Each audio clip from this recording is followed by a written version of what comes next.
Sveiki, draugai. Šiandieną mūsų pokalbio laidoje Linas Karalius. Žmogus, kurio, manau, pristatyti niekam nereikia. Gerą klausimą.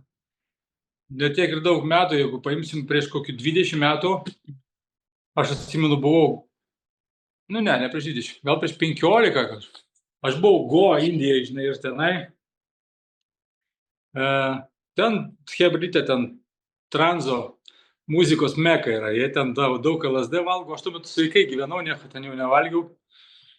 Ir jie ten sakė, va, čia pas mus yra čia prie jūros tokia aikštelė, čia dažnai nusileidžia, sako, ateiviai, aš galvoju, jau čia jiems nuo to LSD biški per stipriai pavažiavęs stogelis. Aš tikrai paklausiau, pasišypsojau, bet man toks atrodo, čia jau, žinai. Aš net nebejoju, kad dabar kažkas tai klausys šitą video ir jie man visi apskritai tema ateiviai, tai kai kuriems žmonėms yra out of box labai stipriai. Ir tai yra labai suprantu, aš labai suprantu ir man padėjo išgryninti ir suvokti, vėlgi, Bašaro mokymai, kad jeigu malonu dalytis, tai aš dalinuosi, o ką žmonės su tą informaciją veiks, tai yra ne mūsų reikalas, ne? Būtent. Smagu pasikalbėti apie tai dėl to kalbėsim. Aš ir norėjau tokį padaryti kaip įdomų pokalbį ir dėl savęs, ir dėl kitų, kad būtų toksai kaip, kas daug nesidomi tokiom temom, to pačiu Bašaru, channelingu, ateiviais, kad pamatytų tokią kitą perspektyvą, kaip du paprasti žmonės tiesiog kalba atvirai apie tai, laisvai. Aha. Kaip švietimo, tokį mažą, nedidelį švietimą padaryti žmonėm. Aš niekada nedariau tokią temą pokalbio, tai galvojau dabar kaip tik puikiai proga, ypač kai tas kontaktas atrodo jau taip netoli ranka pasiekiamas. Kai kuriems tai turbūt taip netrodo. Kitiems tikrai taip netrodo, manau. Bet aš galbūt pradėsiu nuo prieš istorijos, kaip apskritai mano gyvenime atėjo tokia mintis, ne? Ja, aš turiu pasirašęs klausimų šiek tiek, bet noriu, kad tas pokalbis būtų irgi toks atviras, kad tu galėtum kalbėti, ką tu nori, kas tik šauna į galvą, bet šiaip turiu aš ir klausimų, kurių paklausiu tavęs. Gerai. Aš bet kokius klausimus galiu sakyti. Tai man atrodo, kaip tik ką tu dabar nori pasakoti, aš manau, turiu klausimą tam. Ok, tai ką, nepasakot? Ar palaus klausimą? Gal kol kas palauk klausimą, pradėsiu nuo paprastesnio vieno. Kaip tu save pristatytum nežemiškai būtybei, jei tavęs paklaustų, kas tu esi? Tai palauk, sekundėlę, tai parodysiu, nereiks nieko nesakyti.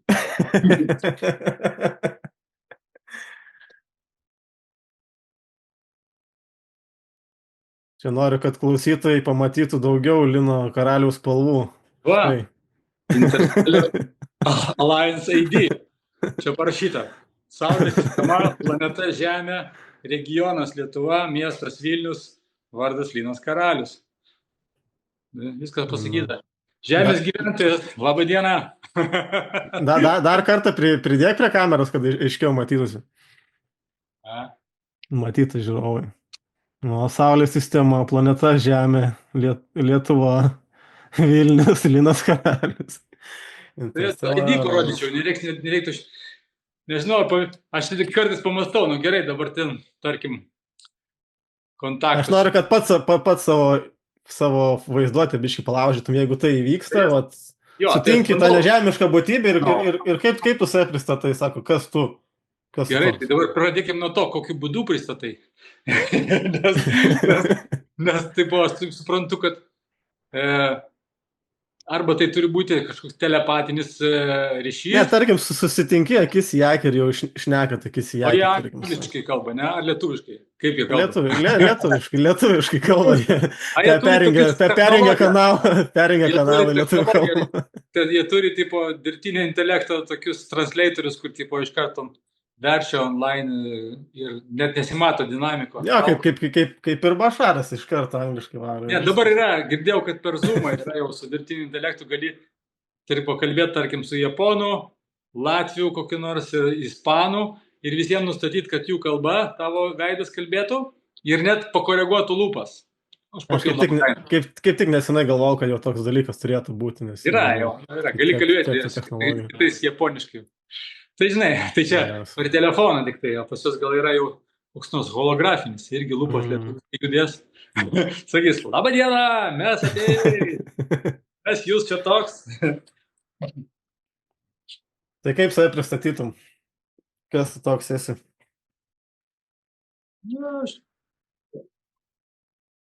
Daugelis klausytojų nelabai gerai pažįsta, manau, tavo tą pusę, apie kurią šiandien gal labiau pašnekėsim, paliesim.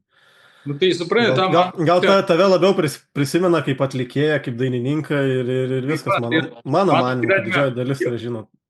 Mano gyvenime jau toks tie momentas, kai tos, žinai, kažkokios tai etiketės, ar ten, nu, kaip dažnai žmonės, kas tu toks? Teisininkas. O kas tu toks? Statybininkas. Nu, nei statybininkas, yra daug daugiau apie tą žmogų. Žinai, yra ta tokia paviršutinė etiketė, jinai iš tikrųjų nieko nepasako. Nu, tai gerai, aš 29 profesijas esu išbandęs gyvenime. Tai ką man sakyti? Aš siuvėjas kažkada buvau, dažytojas, aš santechnikas buvau, aš buvau radio didžėjus, aš buvau TV laidų prodiuseris, aš buvau aktorius serialė kažkokiam ten, aš buvau dainininkas grupėje, aš buvau savivaldybės klerkas, aš buvau Seimo narys.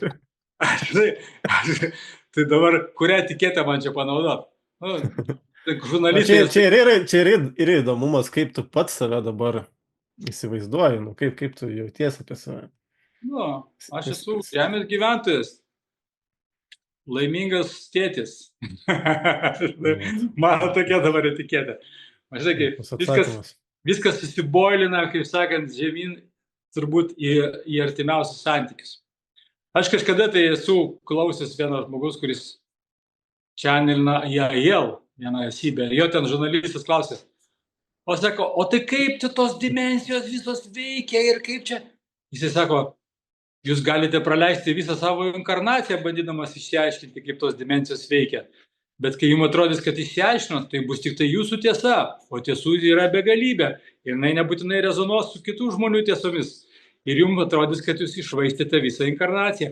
Vietoj to mes jums rekomenduotumėm daugiau laiko leisti savo šeimos nariais ir artimiausiais žmonėmis. Ir per juos jūs galite save pažinti labai ir netgi labai giliai. Tai aš manau šeima ir artimi žmonės, tai yra mūsų artimiausi veidrodžiai, patys skaidriausi ir čia ir vyksta tas pagrindinis darbas sielos. Nes aš mėgstu skaityti knygas apie mirtinės patirtis, kai žmonės turėjo klinikinę mirtį, ten kokią operaciją. Sielų kelionę gal klausai? Sielų kelionę skaičiau knygą, Newtono, bet šiaip ten iškeliauja per tunelį, man patinka skaityti unikalias tam tikras, ypatingai kokių nors ten medikų, kurie ten buvo visiškai... Tai čia vienas įdomiausių knygų, vienas įdomiausių temų, aš irgi YouTube'ai beveik kiek medikai buvo kokie ateistas, ten koks nors, žinai, materialistas, pats žvengdavo iš visų, kurie ten iš po operacijos pabudė, sakydavo, buvau sutikęs su savo mirusiu tėvu, ir ten tipo prileidžia draksų, kad jis nutiltų tas žmogus, o po to pats patyrė tą, žinai. Ir labai įdomu. Tai įdomu tai, kad anapus, kai atiduria, reiškia, su šito žaidimo ribų, visiems yra pagrindiniai klausimai ir pagrindinės temos yra santykiai su savo vaikais, su savo žmona, su savo tėvais. Viskas. Ten aišku, kažkas aplink tai dėliojasi, bet visą tai, kas aplink, yra mažiau reikšminga. Žinai, tai dėl to aš pristatyčiau save kaip žemėje gyvenantis ąžuolo tėtis. Puiku. Ką tau reiškia kosmoso platybės ir nežemiškos civilizacijos? Ar visada domėjaisi šią temą? Ne, man kažkada buvo etapas, kai nieko nesidomėjau tik panašaus. Aš apskritai ten gėriau daug alkoholio, pat buvau smalsus ir vakarėliuose dalyvaudavau ir visokių tonizuojančių produktų pradėjo keliauti iš vakarų. Ir vieną kartą nuo vienos stipraus LSD man tiesiog įvyko kažkoks tai sąmonės prasiplėtimas momentinis ir kitos dienos aš nustojau tūsintis ir ir atsirado labai stiprus kažkokių tai nepažintų dvasinių žinių badas. Ir man vienas išmintingas žmogus iš Kernavės miškų parekomendavo eiti į ezoterinį knygyną, pirkti knygas ir pradėti skaityti. Tai aš nuėjau tą knygyną, ten knygų, tai pilnos lentynos, tai ką dabar čia skaityti, žinai. Tai aš tipo intuityviai, taip, šitą išsitraukiau. Ir ten buvo knyga, Barbara Marcinjak, knyga vadinasi Nešanti šviesą. Ir ta knyga buvo tos Barbara Marcinjak iščanelinta informacija iš plejadiečių. O, geras. Mano tokia pirmoji knyga apie dvasinę, žinai, ne kažkokios ten mantros, ne gurų iš Indijos. Bašaras kaip tik kalbėjo, kad didžiausia galimybė, jog su plejadiečiais mes susitiksim į artimą kontaktą. Pirmieji bus, kurie pasirodys. Tai, tai nes jie yra tie išsivystę anunakiai, kurie mūsų... Artimiausiai mūsų genetiškai, taip. Kurie mūsų ir pridirbo, ne? Dabar turi kaip vaikus žiūrėti, žinai, patys prisidarė dabar. Žinai, aš skaičiau tą knygą ir man tiesiog visas kūnas šiurpais ėjo. Nors man atrodė ta informacija visiškai out of box. Mano suvokimui tai buvo, what? Anunakiai, genetinis kažkoks eksperimentas, žmonės padaryti buvo. Tai man tai atrodė, žinai, kaip kažkoks, fantastinė knyga, tiesiog apie fantastiką. Bet kažkodėl labai rezonavo ir labai ėjo šiurpai, nors aš ten labai nemažai nesupratau. Ir ten tai buvo 2001 ar tai 2003 metai, kai aš tą knygą skaičiau. Ir ten labai buvo daug kalbama apie tos 12 metus, kad baigėsi kažkoks tai tas jau karantinas Žemės planetos ir nuo to laiko prasidės stiprus pokyčiai. Ir ten kiti laukia pasaulio pabaigos, aš tai kažkaip buvau prisiskaitęs, kad aš tiesiog kažkokiu tai pokyčių slengsis. Pasaulio pabaiga tai cirkas ten buvo. Jo, bet žinai, ten tiek sklandė informacijos visur, kad kažkas 12 metais čia svarbaus atsitinka. Iš esmės tai tas svarbus buvo toks, matyt, vibracijos dažnį, kažkoks atėjo tenais slengsis, kaip pakilami tam tikrą vibracijos dažnį, kai pradėjo kolektyvinė sąmonė jau žymiai stipriau transformuotis. Bet tas procesas nėra toksai, jau rytoj visi vaikšto laimingi švytė. Galbūt tais metais prasidėjo šios planetos ego mirties pradžia, kur pats ego planetos mirtį pradėjo, žinai, gal kažkas tokio pradėjo vykti. Gal aš manau, kad akceleruotis pradėjo viskas, žinai, tam. Akceleruotis, Jo, tiesiog įsibėgėjo ir tas internetas, čia viskas tarpusavį, žinai, sinchroniškai susiję yra ir tas informacijos klaida, jinai pagreitėjo ir visą tai įtakoja. Net ir dabar, kai mes ten pasiklausom Bašaro, jis sako, kad kai atsirado dirbtinis intelektas, jie šiek tiek, kadangi turim kažkokį gebėjimą, kurio mes dar neturim, nuskaityti mūsų vibracijos dažnį kaip kolektyvinės sąmonės, tai sako, kad tas dažnis jisai pradėjo pakankamai stipriai kilt su dirbtinio intelekto atsiradimu. Tai technologijos irgi duoda įtaką.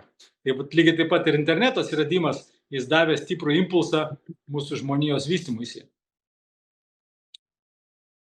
Jo, sutinku. Kitas klausimas. Kada pirmą kartą sužinojo apie Bašarą, kuris komunikuoja per Daril Anka? Kokį įspūdį tai paliko tau? Kada buvo pirmas kartas ir koks buvo įspūdis? Neatsakysiu, kada pirmas kartas. Kaip atsirado tavo gyvenime? Per Facebooką pradėjo išmetinėti pliką dėdę užsimerkusi kalbantį. Jokiais, man per YouTube tas pats buvo, tiesiog atsirado, jis nors jis buvo jau ten 30 metų, bet tiesiog pradėjo atsiradinėti mano pirmam puslapį kažkodėl. Taip, tavo realybėje, ne? Taip. Mano realybėje pradėjo atsiradinėti, bet įdomu tai, kad pradėjo atsiradinėti tada, kai aš pradėjau daugiau važinėti pas perų šamanus, daugiau gerta ayahuascos.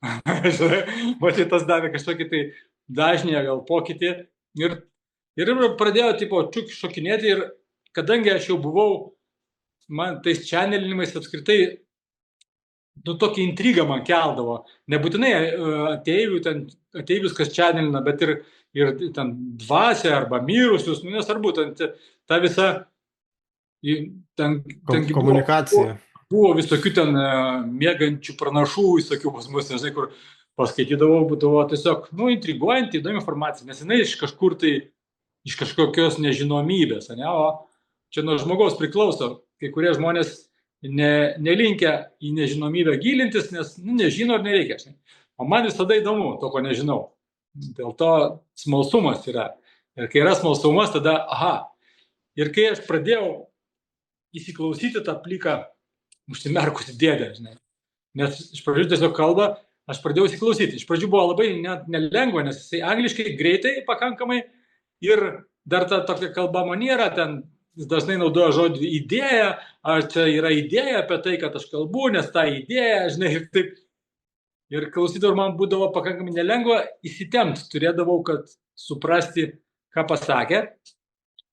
Bet kai išgirdavau, ką pasako, man surezonuodavo kažkur čia širdį. Ir taip, įdomu. Geras, man irgi taip pat buvo. Dar kartą paklausau, ir pradėjau vis dažniau į tą Facebooką iššokinėti. Ir po to taip gavosi, žinai, kad aš keliavau, žinai, pas tos šamanus eilinį kartą ir kažkaip pasiklausiau vieną ilgesnę transmisiją.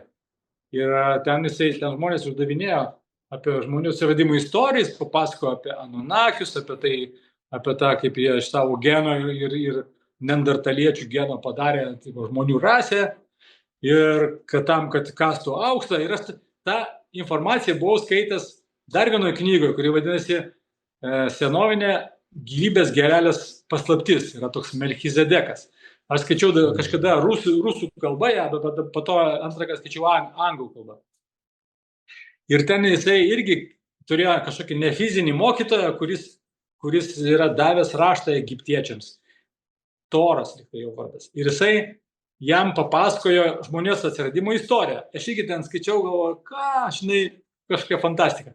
Bet kai pradėjau tą patį girdėti dar iš Bašaro, tada jau buvo girdėta vieną kartą informacija ir toksai susimaščiau. Ir tada, kai nuvarėjau į ceremoniją pas šamanus, kadangi tie augalai duoda išsiplėtusią sąmonės būseną, matyt, ir pakelia vibracijos dažnį, ir tada aš tą informaciją prisiminiau ir jinai man kažkokiu būdu įėjo pavyko ją įsisąmoninti žymiai giliau. Ir man toks atėjo aiškus suvokimas, kad tai yra grina informacija, kuri kaip vedimas žmonijai dabartiniam laikotarpyje ir jinai labai gali būti naudinga, jeigu pasirinksiu ją domėtis. Ir tada aš pradėjau rimčiau klausyti. Ir kaip tik, kai pradėjau rimčiau klausyti, Bašaras pasakė, kad būkit pasiruošę 20 metams, nes jie neužilgo ateina ir čia bus, kaip jis sakė, crazy nuts. Tai buvo išprotėjęs laikotarpis ir parekomendavo, kaip elgtis, pasakė, kad kaip kolektyvinė sąmonė mes pasirinkom praeiti per tam tikrą slenkstį, kuris duos labai stiprų postumį mūsų evoliucijai į priekį, nes užkils vibracijos dažnis, bet tuo metu atrodys, kad visas pasaulis išprotėjo ir rekomendavo būti savo centre, viduje, susicentravus, ten, kur žmonės paprastai būna, kai medituoja. Ne? Ir stebėti, kas vyksta, bet neteisti to, suprasti, kad tai yra naudinga ir leisti viskam vykti su vidinė šypsena. Ir man, kai jis vadinosi toje transmisiją Eye of the Storm. Esu klausęs. Jo, ir tada, kai prasideda pandemijos, nes aš išgirdau, atėjo ta informacija išėjo, bet 20 ateina ir prasideda pandemija, jie žinojo viską tai. Tada aš suprantu, dar papildomas rimtumas prie viso to prisidėjo, nes patvirtinimas. Tai kaip ir 9-11 buvo išpranašavęs irgi. Jo, kad patvirtinimas, kad belenko nekalba, supranti. Ir toks rimtas patvirtinimas pasauliniu mastu. Ir tada aš per visą pandemiją aš buvau su tokia vidinė šypsena. Ir aš daug reikalų turėjęs su tais augalais mokytojais. Tai žinau, kad kai augalai mokytojai mokina žmogų, tai jie irgi užkelia vibracijos dažnį ir dažnai, kad žmogus patirtų tą prasiplėtusią sąmonę, tas dažnis išstumia į paviršių baimės labai dažnai. Ir tai vadina žmonės bad trip, ne, kai ten kokią nors grybų kas nors ten suvalgo laisvalaikiu ir ten patiria kaip bad tripą. Bet tas bad tripas tai iš tikrųjų tai yra sunkesnio dažnio vibracijas yra išstumiamos į paviršių. Ir žmogus patiria tą baimę, tipo, ten kokią nors kažko ten, nežinau, ko jis labiausiai bijo. O per pandemiją aš mačiau, kad visas pasaulis tai patiria. Didelė absoliuti dauguma žmonių ten išpirko tualetinį popierių, kas aš iš ko žiauriai išvengiau. Iš pradžių. Ir tada visi ten kaimynė, ten turėjo tokią kaimynę, kuri bijo net žaibo. Ir kai prasidėjo ta pandemija, su 3 kaukėm, dar vienu šaliku užsirišus, tai jinai nuo manęs bėgdavo, rėkdama pamačius mane, nes jinai žino, kad aš keliauju, nes aš jau pirmais lėktuvais skraidžiau po visą Europą, nes man buvo labai įdomu keliauti per pandemiją. Ir jinai žino, kad aš keliauju, tai vadinasi, aš jau potencialiausias viruso nešiotojas esu. Tai jinai mane pamatydavo, bėgdavo nuo manęs rėkdama, o aš tada viduje šypsodavausi ir galvoju, kaip gerai, kad jinai dabar, o aš ją ištrigerinau jai dabar tas baimės ir jos išeidinėja. Vadinasi, ta sunkesnio dažnio vibracija išeidinėja iš viso pasaulio. Ir kai būna, tai vyksta, tarkim, per ceremonijas augalais, tai šamanai jie tiesiog laiko erdvę. Reiškia, jie, kadangi turi patirties ir žinių, kas vyksta, jie supranta, jie yra visiškai ramybėj, jie ten dainuoja kokią nors ramią įkarą, o žmogus tuo metu perdinė per tą savo baimės. Tai aš lygiai taip pat supratau, kad mano užduotis tiesiog laikyti erdvę kaimynams. Tai aš su tą savo vidinę ramybę būdavau ten šalia, su vidinė šypsena, stebėjau viską. Ir man taip patiko pandemija, aš dabar visiems dalinuosi, kad kai jinai baigėsi, tai buvo jausmas, kai baigėsi geras kinas, jinai koks nors, ir nesinori, kad baigėsi, titrai prasideda toks, negi jau baigėsi. Tai tik prasidėjo Ukrainos karas ir baigėsi pandemija. Jo, pakeitė.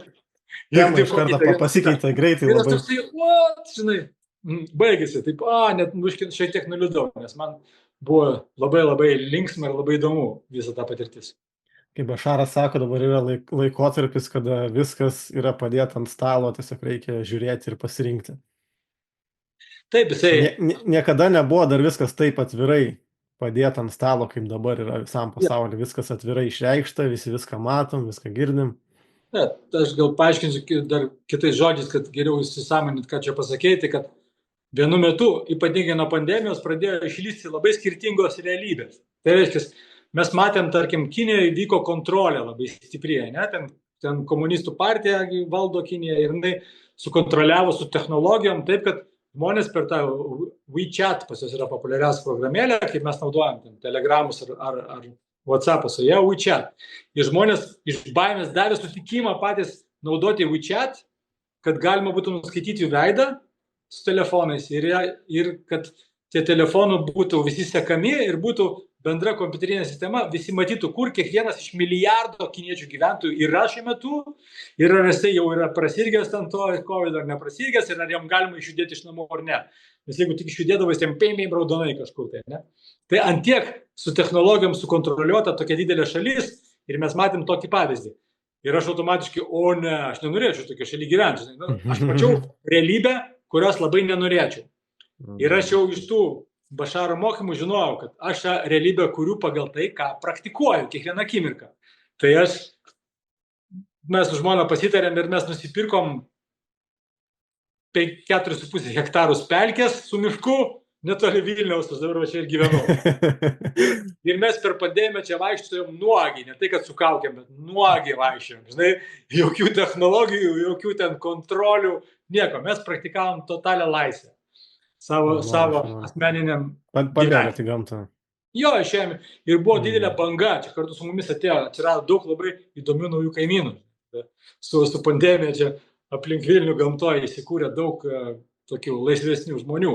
Kas labai gerai. Fainai. Tai va, tai tas, kaip sakai, ant stalo padėtas skirtingos realybės. Tai ir dabar dar tai vyksta, mes matom, ten kažkur tai karas, kažkur tai ten kažkokia priespauda, kažkur ten Šiaurės Korėjai, Tarybų sąjunga vis dar vyksta, žinai. Mes matom skirtingas labai realybės, kad galėtumėm, ir tai yra mums kaip guidelines, kaip pagalba geriau orientuotis, ko mes Būtent. pageidaujam ir ko nepageidaujam.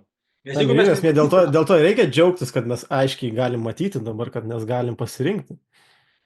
Taip, tai labai pozityvu, kad mes Būtent. galim matyti, tarkim. Būtent tai yra pozityvu. Jo, Exactly. aišku, dabar daug žmonių, kurie klauso, nesutiktų, kad karas gali turėti kažkokią pozityvę prasme. Taip, aišku, tai yra siaubingas dalykas. Aš tikrai nenorėčiau realybėje atsidurti, kad čia kažkur tai bombos kristų ir mes turėtumėm slėpti su vaikais kažkokiuose rusiuose. Ir aš labai užjaučiu Ukrainą, bet aš bandau žiūrėti iš tokios biški platesnės perspektyvos. Ir kai prasidėjo karas Ukrainoje, aš pasiklausiau, ką channelintojai, kurie channelina kitas civilizacijas, ką apie tai kalba. Ir radau, yra toks Ryok, be Bašaro irgi iš sasarinės civilizacijos, kuri toks Tyleris iš Amerikos, bičias jaunas channelina. Tai jisai pasakė, kad kadangi per pandemiją labai stipriai užkilo žmonijos vibracijos dažnis ir ta energija, kuri dar planetoje egzistuoja, sunkesnio dažnio, baimės energija, jinai patyrė labai stiprų spaudimą ir prasiveržė kaip pulinys per Ukrainos karą, po to per Palestinos. Tai yra kaip labai nemalonus, bet reikalingas išsivalymas energetinis. Bet taip pat priminė, kad mes visi esame nemirtingos sielos ir tai yra tik žaidimas, ką mes patiriam, kad ir kare dalyvauji, vis tiek tai yra tik žaidimo dalis. Tai kad suprasti, kad mes nepalaikom karo to, bet aš radau tiesiog kažkokį tai optimistiškesnį paaiškinimą, ne, kad tai nėra tik tai, kad siaubas kažkoks, kodėl tas pasaulis kurytasi, jau seniai turėjom nustoti kariauti, jau atrodo, kad po antro pasaulinio neturėtų nes prasidėti panašaus. Ne, bet ir dabar būtent prasidėjo, tai aš radau paaiškinimą, kad tai yra tiesiog toks paskutinis tamsos išėjimas ir Ukraina kaip kolektyvinė sąmonė, kaip šalis, matyt, irgi pasirinko tą patirtį dėl tam tikrų priežasčių, kur ten mums dar nesuvokiamas jos yra, bet gal kažkada bus aiškiau. Jo, daugam gal yra nesuvokiama, kaip galima išvelgti kažkokią pozityvę prasme kare ar pandemijai, bet kaip ir iš Bašaro filosofijos, kad esmė yra, kaip tu reaguoji aplinkybės, ar tu sugebi išvelgti pozityvę prasme į tai, kas vyksta aplink tave. Jeigu tu išvelgsi pozityvę prasme, tai tu gausi pozityvų efektą. Aišku, galim visur matyti negatyvą, bet tai bus negatyvus efektas iš kiekvienos situacijos. Taip, čia vienas iš jo pagrindinių mokymų, kad svarbu, kaip reaguojam, ne kas vyksta. Taip. Tai aš, kai pradėjau jo klausyti, kažkoks draugas pasidalino audio failais nuo pat pradžių, kai jis pradėjo channelinti, ten buvo gal nuo 11 metų rašyta viskas. Ir aš tiesiog ten scrollinau, ten belenkiek, visokių, visų perklausyti, bet būtų be šansų, bet kažkaip tai pažiūrėjau iš karto po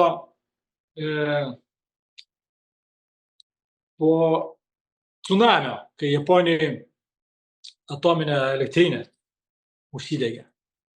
Ir buvo jo transmisiją paklausiau ir iškart surezonavo, nes jis pasakė, kad Japonija kaip kolektyvinė sąmonė pasirinko šitą patirtį dėl įvairių priežasčių. Ir viena iš priežasčių buvo, jie turėjo dar neišdirbtą traumą po antrojo pasaulinio karo, kai kažkas kitas juos su atominiu ginklu užpuolė ir jiem reikėjo patirti, kai jų pačių klaidos tai padaro. Panašią patirtį. Antra priežastis labai svarbi, jie norėjo parodyti pasauliui, kad šita technologija yra labai nesaugi ir pasaulis turėtų judėti visai kitą linkme. Aš tai galvoju, pozityvus paaiškinimas apie tsunamio padarinius Japonijai. Galbūt dėl to daug labiau ten Europos Sąjunga pradėjo orientuotis į saulės, į elektrą, į vėjo, į atsinaujinančius šaltinius ir ten lietuvius stojant į Europos Sąjungą tokius surauktais veidais privertė uždaryti atominę elektrinę mūsų. Tai va. Jo. Būtent visada yra ta pozityviai pusė. Priklauso kaip reaguoji. Koks nusiteikimas. Dabar kalbam apie tą Bašarą, apie tos channelingus, lietuviškai dar vadinamus kanalavimus. Tai gal galėtum trumpai apibūdinti Bašarą, kad paprastas klausytojas suprastų, kuris nieko nėra girdėjęs apie Bašarą, apie channelingą. Būtent kas yra Bašaras, nes apie jį mes galbūt nemažai šnekėsim dabar. Tai kas jis toks, kaip tu jį apibūdintum, kad paprastas žmogus galėtų suprasti, apie ką čia eina tema iš vis? Gal aš tada pradžiai apibūdinsiu, kaip aš suprantu tą channelinimą, nes kanalavimą lietuviškai, nes tas labai neįprastas žodis, tai mes dėl to dar kol kas angliškus naudojam, bet gal ateityje mūsų vaikams tai bus labai įprastas. Kaip paaiškintum tą kanalavimą paprastai žodžiais? Tai paprastai žodžiais, tai aš tiesiog rekomenduoju žmonėm, kad labiau mąstyti out of box, pabandyti padaryti prielaidą, kad galbūt, kaip kažkur tai rašo protingos dvasinės knygutės, laikas neegzistuoja. Mums sunku suvokti, kas tai yra, nes mes patiriam, kad buvo vakar, bus rytoj. Bet jeigu padaryti prielaidą, kad kažkokiu būdu laikas neegzistuoja, tai vadinasi, mūsų visos inkarnacijos vyksta lygiagrečiai. Kažkas tai pavyzdį pasakė, kaip būtų strypelis, ant kurio čekiai parduotuvių užmaunami senovėje būdavo, tam čik, žinai. Tai kiekvienas čekis yra kita laiko juosta, ne? Tai jos visos ant to vieno strypelio, jos visos čia ir dabar, visi tie laikai. Vadinasi, visos inkarnacijos kažkur tai yra kažkokiose paralelinėse realybėse ir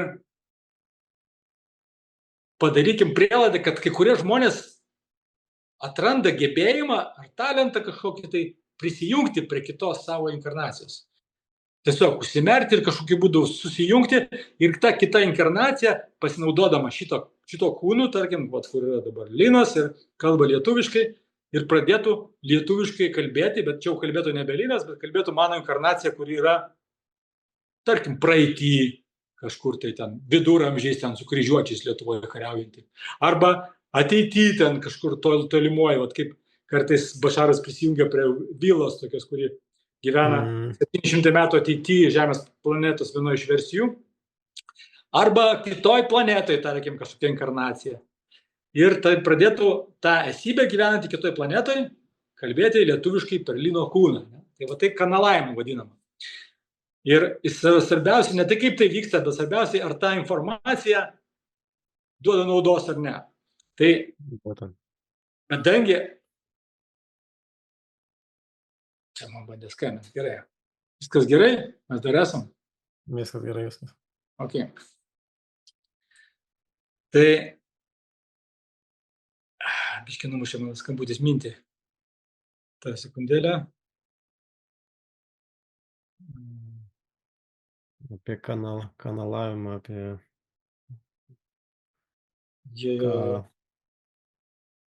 Kaip paaiškinti tą procesą, kalbėjom. Aha. Jo, tai aš sakiau, kad apie rezonanciją, informaciją. Ir aš paauglystėje, dar kai buvo žastai, senais laikais, mes kažkaip tai, man surezonavo tokia perskaityta budistų išmintis. Gal čia net Buda yra pats pasakęs, negalėčiau dabar tiksliai atsakyti, kad neklausykite, ką sako kiti žmonės, ar kokie išminčiai, neklausykite aklai, kas parašyta knygose. Išbandykite, jeigu rezonuoja. Ir jeigu tų bandymų rezultatai atneš gėrį, džiaugsmą jums ir jūsų artimiesiems, imkite tai ir gyvenkite su tuo. Tai man visada buvo čia mano kredo gyvenime, žinai. Nes žinai, visi sako, to nedaryk. Pabandysiu, sužinosiu. Būtent. Aš toks bandytojas, viską bandydavau. Tai kas prie tos pačios idėjos, kas nebandė klausyti Bašarą, tiesiog pabandykit paklausyti visų pirma. Nekreipkite dėmesio, kas vyksta, kaip vyksta, kas kalba, kodėl kalba, bet klausykit, ką kalba. Ne tai, kad pabandyti paklausyti, bet aš pradėjau bandyti praktikuoti, ką rekomenduoja. Ir praktikuoti, be abejo. Priedo, kai aš jį pradėjau praktikuoti, man viskas 100% funkcionuoja ir 100% veikia iš Bašaro mokymų. Bet taip pat, tai man šitaip kažkaip susilieja su mano patirtim, pakankamai spalvinga mano gyvenimo, kur aš nuo gimimo ėjau, žinai, ir įvyko tam tikri įvykiai, kur aš gal negalėdavau paaiškinti, bet dabar pradėjęs klausyti Bašarą, man viskas atsistojo į lentynėlės, pasidarė viskas aišku, kodėl aš tai patyriau ir kokią tai man davė naudą. Ir kiekvienas, ir iš tikrųjų viskas taip ir vyko, jeigu, tarkim, vienas iš šio mokymų yra, kad visata, vienas iš pagrindinių 5 dėsnių, kad visata funkcionuoja kaip veidrodis, ne? Kai mūsų protėviai sako, ką pasėsi, ar pjausi, tai aš turėjau belenkiek tokių patirčių gyvenime, kai pradėjau kažkokį grybą pjauti, ten, pavyzdžiui, ten vogt kažką, tai žinai. Ir tada, kai atspindėjo visą tą ir iš manęs viską atimdavo. Ir aš likdavau ten visiškai tuščias basas ir be nieko, bet tada nesuvokdavau, kas vyksta. Ir atvirkščiai, kai aš netyčia mes su žąsais, tarkim, kadangi galbūt dėl to, kad mes tiesiog žinojom, kad norim dainuoti, nuo vaikystės žinojom, kad norim dainuoti ir mes nesąmoningai pradėjom praktikuoti formulę. Nesąmoningai būdami paaugliais, žinai. Ja, būtent. Ir mes pradėjom daryti tai, kas eina iš širdies ir tiesiog, ten kiti sako, jūs balsų neturi, ten nieko čia nebus. Mes nekreipiam dėmesį, kas sako, ir tiesiog darom, nesikoncentruodami rezultatą. Visiškai. Tai vat, čia prisiliečiau prie pagrindinio dalyko, kurį Bašaras jau 34 metus pateikinėja žmonijai, tai yra pateikinėja įrankį, kuris gali padėti mums gyventi laimingą, pilną harmonijos ir džiaugsmo gyvenimą. Tai yra tokia formulė, kai mes tiesiog renkamės daryti, kas labiausiai patinka mūsų širdžiai kiekvieną akimirką, nesikoncentruodami į rezultatus, o jeigu įvyksta tokia pandemija, suprasti, kad tai yra labai naudinga. Viskas. Ir žinai, tai tada mes tai pradėjom daryti. Ir viskas pradėjo kaip per sviestą. Tiesiog iš kažkur tai ten kvietė koncertus sinchroniškai, pradėjom mokėti honorarus, mes jūs pragerdavom, gal čia nėra pats geriausias pinigų išleidimo būdas, bet tuo metu mums tai atrodė linksmiausia, nes mes tai darėm, prasitūsindavom ir viskas, ir vėl kitą savaitgalį honoraras, ir mes taip 25 metus, ir po to, kai man prasidėjo ta dvasinė transformacija ir aš atėjo mintis, kad ne, aš čia švaistau laiką, kai savo gyvenimą su tom nesąmonėm, su dainom, reikia kažką rimto daryti, ir reikia eiti kokį verslą daryti, ir ten aš bandžiau į verslus, ir ko tik aš nebandžiau, ir viskas pradėjo griūti iš rankų, nes aš pradėjau daryti tai, kas mano širdžiai visai nepatinka. Ir tai buvo labai sudėtinga, labai daug energijos kainavo. Ir niekas geroji nesibaigė, žinai. Ypatingai gerai matėsi mano Seimo nario patirtis. Tai va. Tai žodžiu, tai man labai patiko, kai tu kalbėjai su Rolandu Mackevičium podcast'e, kaip tu atvirai kalbėjai apie tą periodą Seime. Tikrai respektas už atvirumą. Aš dabar tiesiog jau, kai pradėjau Bašarą klausyti, man tada pasidarė žymiai aiškiau visą tą mechaniką, kaip visą tai vyko mano šitam gyvenimo žaidime ir kodėl vyko, ir viskas atitinka jo mokymus, tik. Tai tarkim, jeigu yra žmonių, kurie ten susiranda kokį nors guru, ten iš Indijos, kuris labai rezonuoja, ir jiems ten ta jo informacija labai tinka ir jie klauso jo. Aš kai pradėjau klausyti žmonės kanaluojančius kitas civilizacijas, man visi žemės guru po truputėlį nublanko, todėl, kad ten aš atrasdavau prie ko prisikabinti. Ten būdavo tokių momentų, kai ten užduoda jam klausimą, apie kurį aš išmanau, pakankamai iš patirties, tarkim, ir jie atsakydavo visišką nesąmonę, mano manimu, bet matosi, kad atsakymas buvo ne iš patirties, bet tik tai iš to noro įtikti klausytojams, nes negalima kažko nežinoti jiems. Jie ten, kaip Indijos guru, jie privalo žinoti viską ir jie dėl to atsako, ir tada po vieno kito tokio atsakymo tada pasitikėjimas. Mano asmeninis krito jais. Bet to negaliu pasakyti apie Bašarą, nes dar kol kas neturiu prie ko prisikabinti. Būtent, labai didelis skirtumas tarp tų visokių filosofų, ten dvasininkų, kur ten gali perskaityti vieną dvasinę knygą, o Bašaras į vieną sakinį viską sudeda ir būna daug aiškiau viskas, vos ne taip. Tai ten ta klausimas buvo, mes plačiau paaiškinti apie tą kanalavimą. Jo, apie kanalavimą ir apie patį Bašaro fenomeną, kas jisai toksai yra.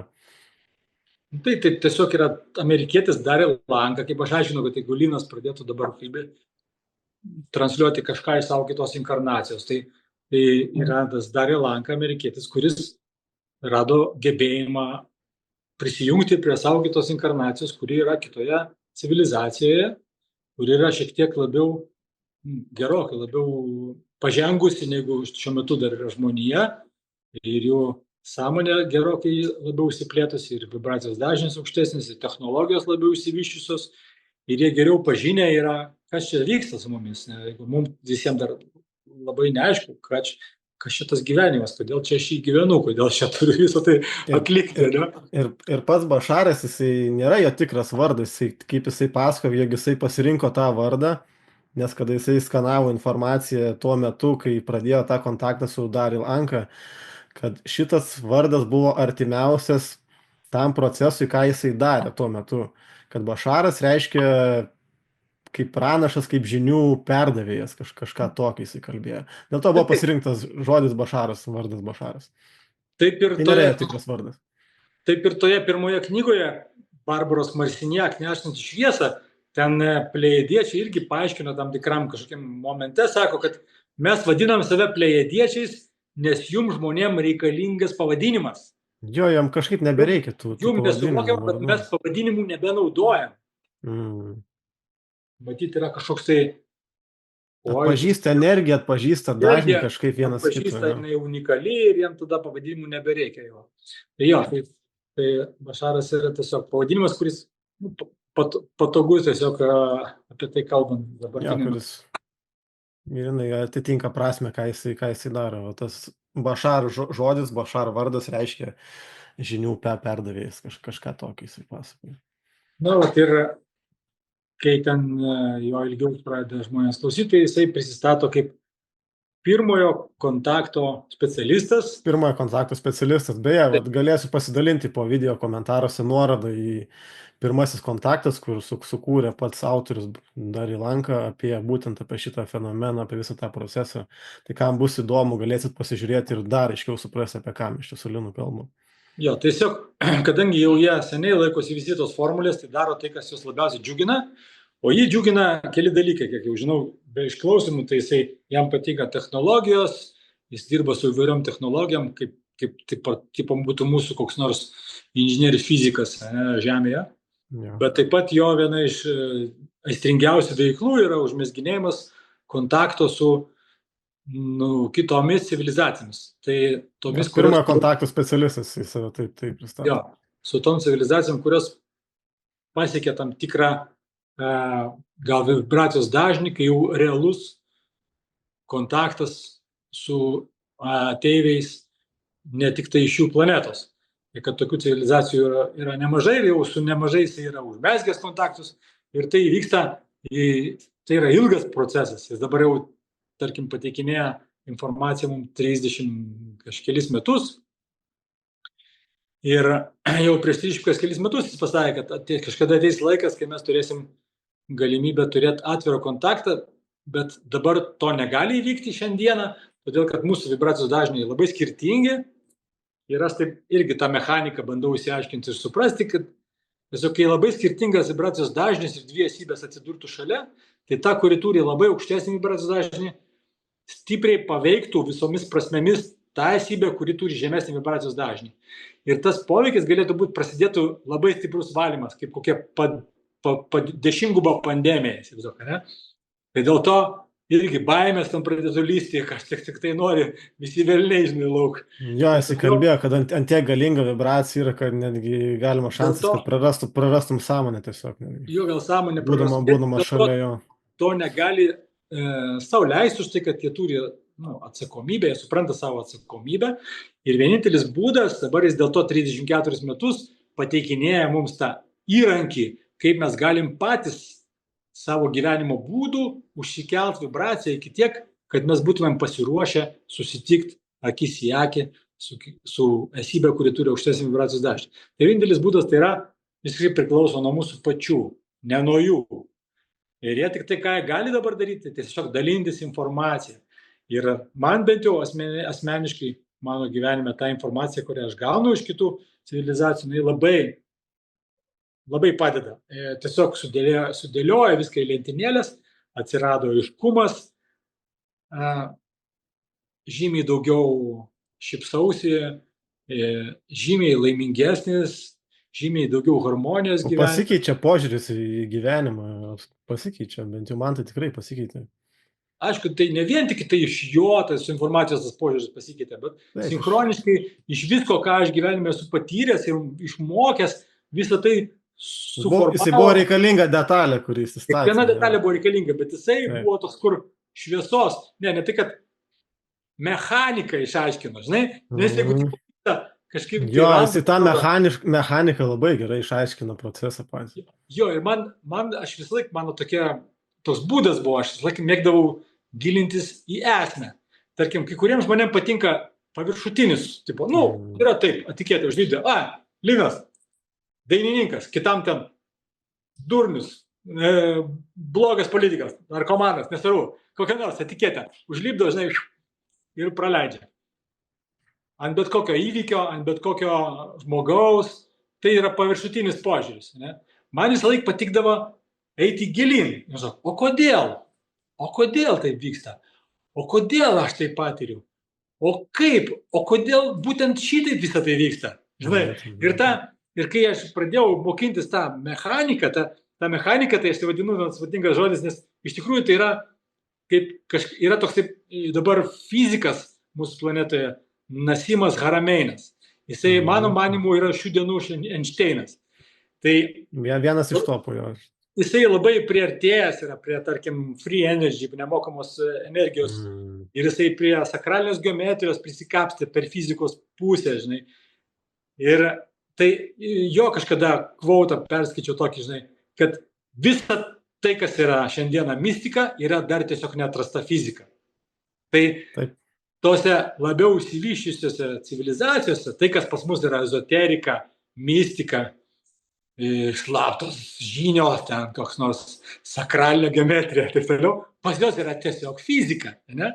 Tai, kad kai jie išmano tą fiziką, to vibracijos dažnių ir kaip visą tai funkcionuoja, tai tada viskas pasidaro labai aišku ir labai paprasta ir jie tada tuo aiškumu dalinasi su mumis. Ir kai mes įsiklausom ir tada ir mums pasidaro aišku, kas mūsų gyvenime vyksta ir kodėl vyksta. Ir kai aišku yra, tada žymiai lengviau gyventi, nes tada atsiranda tas žinojimas, nebetikiu, kad tikiu, kažkom tikiu, bet aš jau žinau iš tikrųjų, kaip tai veikia. Ir žinau ne dėl to, kad pasakė Bašaras, bet dėl to, kad aš įsiaiškinau mechaniką ir mano asmeninė patirtis, kurią aš jau patyriau gyvenime, man parodė, kad taip viskas ir vyksta. Tai dėl to tai yra mano išmintis, už tai, kad tai yra ne tik informacija gauta, bet per patirtį įsisąmoninta. Ir tada, kaip mes lietuvių kalboje, tai turim, žinai, kad šviesa, arba dėl to švietimo ministerija vadinasi, nes žinios ir žinojimas tai yra šviesa lietuvių kalboje. Nežinojimas yra tamsa, užsimiršimas, pamiršimas. Tai mes taip ilgai tamsoje, kaip paklyviščiukai, o ką čia vyksta, kodėl čia su manim tai vyksta, žinai. Ir kadangi visi žmonės priklausomai nuo jų gyvenimo būdo, jie turi skirtingus vibracijos dažnius. Ir kuo jisai žemesnis, tuo labiau to užsimiršimo. Tai nėra nieko blogo tame, bet tiesiog jie eina per tokį tamsesnį kambarį tam žaidime. Ne? Eina ir nežino, kur posakis, kodėl posakis. O kai atsiranda daugiau žinių, atsiranda tom kambarį daugiau šviesos. Ir tada mes žinom, kad šitam žaidime jeigu aš pasuksiu kairę, ten įdomesnis kambarys. O į dešinę yra tamsus, kuriame aš jau buvau anksčiau, jau nebeįdomu, aš jau ten išnagrinėjau. Tada ten atkrenta, žinai, kokie nors alkoholiai gyvenime, kurie tiesiog į užsimiršimą veda. Kam tada to reikia? Man norisi šviesos, man norisi ten, kur geriau matosi, man norisi eiti tyrinėti naujus lygius, naujus tam žaidime kambarius, kurių yra begalybė. Už tai, kad Taip, ką Bašaras pasakoja, aš manau, turėtume mokykloje nuo 1 klasės jau mokintis ir būtų visai kitoks gyvenimas. Tai taip, kažkada aš girdėjau, jau klausiau, ką jūs mokinat savo vaikus? Jisai sakė, mes tiesiog jiem pasakom, kad jie yra savo realybės kūrėjai ir kad jeigu laikysis formulės, tai tada viskas eis kaip ir sviestas. Tai viskas, ką jam reikia žinoti. o formulė yra pagrindas, absoliučiai. O klausė kažkas, o kaip ten dėl istorijos, ten matematikos, ten visokių žinių, sako, visą šitą informaciją jie gauna telepatiškai. Tai aš bandau įsivaizduoti, dabar mes jau kai turim tą dirbtinį intelektą dabar įsibėgėjantį gana dideliais žingsniais, sakyčiau, šuoliais, net ne žingsniais. Ir įsivaizduok, tai dabar ten kai kurie mano draugai jau namuose turi ten tą, žinai, kur gali ten balsu išjungti šviesą. Alexas visokios ten. Alexa, ten išjung šviesas, ten išjungia, žinai. Tai dabar labai neužilgo jau bus koks device'as, kur ten ta Alexa bus pilnai sujungus su dirbtiniu intelektu ir tu galėsi pasakyti, Alexa, pasižiūrėk, kurie pigiausi bilietai Tenerifei ir nupirk man bilietus už savaitės. Nebereikia sekretorių kokį, žinai, arba... Jau manau, kad jau dabar tai įmanoma turėtų būti. Pasakyk, kokie ten orai bus, dabar kokie nusimato, arba ten kas ten yra tenai, arba, tai bet kokia Pitagoro teorema, galės paklausyti, to atsakys Alexa, ne? Tai tada gaunasi, ar tau, jeigu tai padarykim prielaidą, kad ateityje mes per tą dirbtinį intelektą būsim telepatiškai prisijungę, tai tada kam kišti galvą tas formulės, jeigu jos bus visą laiką telepatiškai prieinamos iš bendro kompiuterio. Tai tada kas belieka daryti tam žmogui gimus? Belieka sekti savo įstringą veiklą. Patinka dainuok, patinka taisyti automobilio variklius, taisyk, patinka, gal taisyti to jau skraidančių lėkščių variklius reikia.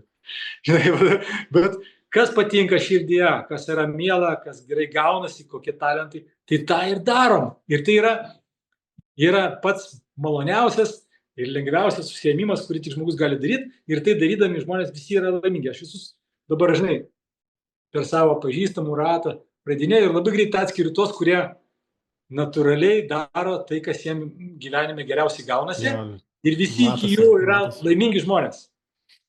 O tie, kurie daro dėl to, kas sukandę dantis. Sukandę dantis. Aš esu irgi daręs daug kas sukandęs dantis. Tai yra labai daug jų nelaimingų. Ir jie tam tik tai vienintelę laimę atranda savaitgalį prisigerdami su draugais, arba ten kur nors, arba dar kokios lošimus, tai ten kokią ant azarto užsėda.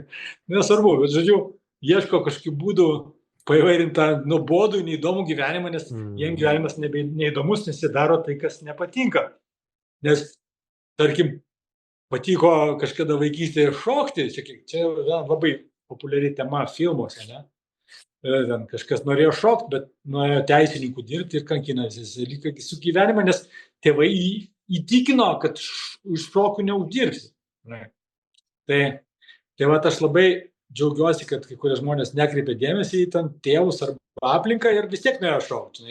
Ir dabar yra ten baleto treneriai kokie nors, laimingi, gyvena savo gyvenimą, daro tai, kas jiems labiausiai džiugina širdį ir padeda kitiems tai atrasti. Taip, sutinku. Tai Bašaras, trumpai tariant, yra nežemiška būtybė, kuri komunikuoja per žemietį, perduoda informaciją ir ta informacija, kurią perduoda, yra unikali ir labai padedanti suprasti visokias dvasinės mechanikas, gyvenimo procesus. Gal taip kažkaip. Ir jisai nėra čia kažkoks vienintelis. Aš atradau, pavyzdžiui, kitas Sasani civilizacijos... Jis toks vienas iš populiaresnių yra, ta prasme. Žinomesnių. Senai, prieš kokių gal metų, buvo toks Elanas. Ir dabar YouTube galima surinkti channeling Elan. Ir nemokamas kanalas, jo pilna visokių transmisijų, ten tik audio. Bet jeigu įsiklausai tą informaciją, jinai visiškai tą pačią formulę, gal biškai tokiais žodžiais perdavinėjo prieš kem ar gal 5 metų. Monėjai, ten buvo dar nufilmuota, ten su tokiais videokamerom. Ta formulė tiesiog jinai visuotinė yra, neegzistuoja visur. Taip, bet aš to ką noriu pasakyti, kad Bašaras nėra kažkoks vienintelis išskirtinis, dabar garsiausiai matomas, ne? Bet yra tų kanaluotojų didelis skaičius ir daugėja kiekvieną dieną. Ir ką man padėjo išmokti kino Bašaras, tai atskirti informaciją pagal rezonansą. Nes aš dabar tikrai žinau, kad mano didžiausia galia yra laisvė rinktis, kuom tikėti. Ir skaičiau knygą kažkada, jūs esat placebas, yra Dispenzas. Dispenzas, žiauriai geras Dispenzas. Sulaužęs ten stuburą ir per 2 savaitės Aš tai svajoju nuvykti į seminarą pas Dispenzą, jau vienas iš tikslų yra. Tai bet žiūrėk, kažkaip paskaičiau Dispenzos knygą ir tai irgi va tai va, su Bašaro mokymais susieina, už tai, kad jisai teigia Bašaras, kad ką mes patikim, kad yra tiesa, ta mūsų siela ir manifestuoja šito realybėj. Ir taip būtent placebas ir veikia, kai ateina kai ateina koks nors daktaras, kuris ten labai daug metų mokinosi profesorius ir tu jo labai labai pasitikė aklai, nes tai yra mokslas, jis geriau žino. Ir jis duoda tabletę ir sako, va šita tabletė tave išgydys. Ir tu 1000% tikėdamas išgydė tą tabletę ir išgyji, nors tas daktaras tau davė neveiklę medžiagą. Ne? Tai vadinasi, jie vadina placebo fenomenu, bet iš tikrųjų tai ta tabletė ir tas daktaras tapo leidimu patikėti tau. Tai yra, vadina Bašaras angliškai permission slip. Tai yra leidimas patikėti, kad ta tabletė iš tikrųjų tave išgydys. Ir jeigu tu kažko 100% patikė, ta siela manifestuoja. Tai vadinasi, jeigu mes žiūrim teliką, ne, ir ten per teliką mums sako, bijokite, nes toj rusai užbombarduos. Jeigu tu 100% patikėsi, gali būti, kad atsidursime realybėje, kur bombarduoja. Ir dėl to aš kai tai supratau prieš daug metų, aš tiesiog televizorių ir išmečiau. Va, mano televizorius. Geriausias dalykas. Dabar geriausias. Ramina nervus. Tai dėl to aš dabar atsirinkinėju informaciją pagal rezonansą. Ir vėlgi, Bašaras padėjo išaiškinti energijos mechaniką. Tai yra, kadangi visa kūrinyje, tai yra besąlyginė meilė, šitą aš jau patyręs daug kartų per augalus mokytojus, tą sąmonės būseną, kai suprantu, kad viskas yra besąlyginė meilė. Viskas iš jos padaryta. Be sąlygų, ar tai yra pozityvu ar negatyvu, vis tiek tai yra mylima. Vadinasi, automatiškai susiformuoja dvi, kaip pusiausvyros, dvi dalis, kaip diena ir naktis. Ir viena dalis yra pozityvi energija ir ją galima atskirti nuo negatyvios pagal tai, kad pozityvi yra ta, kuri sujungia ir įgalina. Pavyzdžiui, kad viskas yra viena ir mes patys kūrėm savo realybę. Kas daugiau gali sujungti ir įgalinti. Ne? Ir energija, kuri kaldo ir žemina, sako, tu čia rusas blogas arba ten tas amerikonas blogas ir ten, kažkoks tai skaldimas. Bet daug kas nesupranta tos negatyvios energijos prasmės, kai jinai turi prasmę teigiamą, daug kas nesuvokia to. Kaip gali neigiama energija, neigiamos galios turėti kažkokią teigiamą prasmę? Jo, arba skaldo ir žemina, tai neigiama. Tarkim, tu pats nieko negali, tu turi maldauti Dievo atleidimo ir pagalbos. Nes tu esi kaltas dėl to, kad gimėjai ir kitaip būsi nukištas į pragarą. Čia ant tiek negatyvi energija ir tada labai lengva atpažinti, klausant kažkokią tai apie bet ką energiją, pagal širdiją, jeigu tai su širdim, nes širdis yra besąlyginė meilė. Jeigu su ją rezonuoja, tai tada, tada aš pasirenku to tikėti ir tokią realybę manifestuoju. Jeigu tai yra negatyvu, aš tiesiog atidedu tai šonės. Ypatingai dabar tokie laikai ateina, kai tas dirbtinis intelektas viską jau pradeda daryti visiškai net pažįstamų video, ten eina, jau dabar fake news, ten Facebook'e, ten gali net nesąmonę gilintis, nes 9% yra fake news. Tai kuo toliau, to daugiau bus kažkoks tai neapsakomas spektras informacijos, kur mes niekada negalėsim patikrinti jo šaltinio ir beliks išmokti informaciją atpažinti pagal rezonansą. Būtent, link to ir einam iš tikrųjų. Gerai čia pasakai. Būtent, link to ir einam, kai bus kitas informacijos burbulas tiesiog sprogs, jau protai nebesugebės atskirti, kur realybė, kur nerealybė. Mes turėsim išmokti kažkaip atskirti tą tikrovę, turėsim išmokti tai. Kažkaip įsivaizduok, kaip kokia nors holografinė dar atsiras tam technologija, žinai. Manau, ateivių atvykimas, nežemiškų civilizacijų pasirodymas yra viena dalis būtent to mūsų sugebėjimo atskirti galbūt tos dažnius, vibracijas, jie galbūt kažką mums perduos. Galimas variantas. Taip, ir kai aš pradėjau automatiškai klausydamas tų channelintų, pradėjau tom ateiviais domėtis, ko anksčiau nedarydavau. Ir per pačią pandemiją, prieš pandemiją Bašaras pasakė, kad labai per pandemiją suaktyvės net pažintų skraidančių objektų aktyvumas pasaulyje. Ir žinai, tuo metu per pandemiją niekas to nesidomėjo, nes visi tenais apie tą virusą ir apie tos skiepus tik tai kalbėjo. Žinai. Ir apie tualetinį popierį. Jo, o aš įlįsdavau į ten CNN, BBC ir pažiūrėdavau, kas vyksta. Ir ten belenkiek buvo aktyvumas. tiek skraidančių objektų visur rodėsi, bet tiesiog žiniasklaidai to nesimatė, nes jinai buvo pilna tos baimės ir rėkimo, kad to įmirsim nuo viruso. Ir dabar tas aktyvumas tik tai didėja kiekvieną dieną. Ir kas žmonės, kas domisi. Dabar tai stipriai iš viso, dabar tai labai stipriai. Aš kadangi to pradėjau domėtis, tai mano Facebooką vis daugiau ir daugiau išmeta ten tų žinių, žinai, visokių kad ten pasirodė, ypatingai Amerika kažkaip labai aktyviai ten jie duodasi, ne? Kiekvieną dieną tenais kažkokių naujų objektų ir jau visi, ir valdžia, ir FBI. Kosmosas, jie ten su ginklai šaudė tos dronus.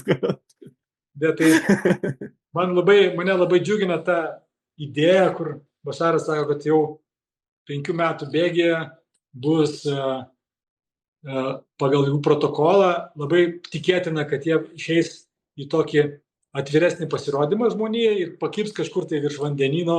Jo, aš dar vakar klausiau, kai jis turėjo meni, kad per 5 metus jau bus atviras kontaktas, kada tikri tie pleidiečiai pasirodys čia ir susitiks su mumis.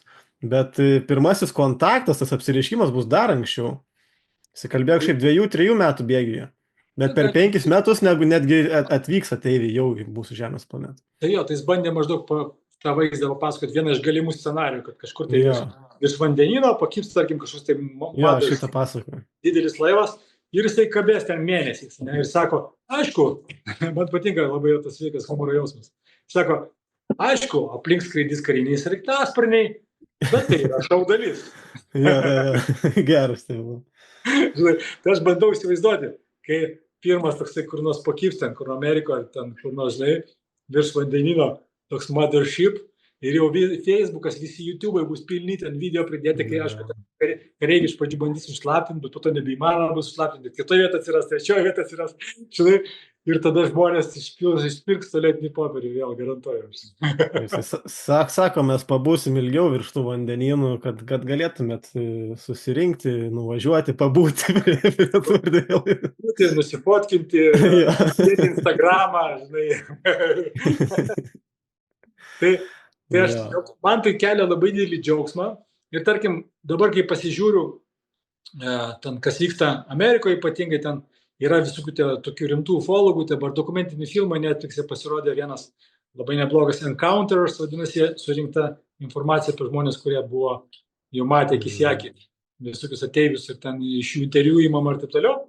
Ir dauguma jie kyla, japonai tik labai tokie optimistai, sako, jie čia geriečiai, mums visi padeda, jie čia su meilė ateina, žinai, tai man patiko. O dauguma kiti, tai jie pagal save sprendžia ir jiems atrodo, kad tie ateiviai yra pavojus ir gali čia užkariauti, filmų prisižiūrėję su lazeriais ten ateis ir visus išpjaus, žinai, užims žemę, tai jie pilni baimės dabar. Kas čia vyksta, kodėl jis skraido, Kas tą baimę sukėlė, nu, pati valstybė ir sukėlė valdžia tą baimę. Taip. Bet tikslas yra kažkoks sukelti baimę ateiviam, nes tikriausiai jie žino, kad jie ateis su gerais ketinimais, atvyks į mūsų planetą. Tai kažkodėl jie nenori, kad jie perduotų tos gerus ketinimus mūsų žmonijai. Tai reikia supriešinti, kad tik pamatysi ateivį šaudyk iš karto Amerikoje, žinai, vos ne taip bando jie padaryti. Gali būti. Toks jausmas. Aš ten žiūrėjau. Bet jau girdėjau iš kitų, kur labai giliai domisi, pavyzdžiui, tas pats daktaras Grinas, kur ten labai giliai yra šitose visokiose slaptose operacijose ir jisai pasakoja būtent apie šitą agendą, kad bando supriešinti žmonės su nežemiškom būtybėm ir sukelti baimę, kaip ir su pandemija irgi taip pat sukėlė baimę labai didelį. Bet kad netyčia mes neįslinktumėm į sąmokslo teorijas, tai supranti, kad kažkokie ten bandymai manęs asmeniškai neveikia. Tai bando supriešinti. Nes aš žinau, kad jie ateina su meile, ne? Aš žinau, kad aš renkuosi tikėti, kad jie yra mūsų vyresniai broliai, kurie ir gauna labai daug patvirtinimų, kad prižiūri, kad mes neprisižaistumėm su atominiais ginklais.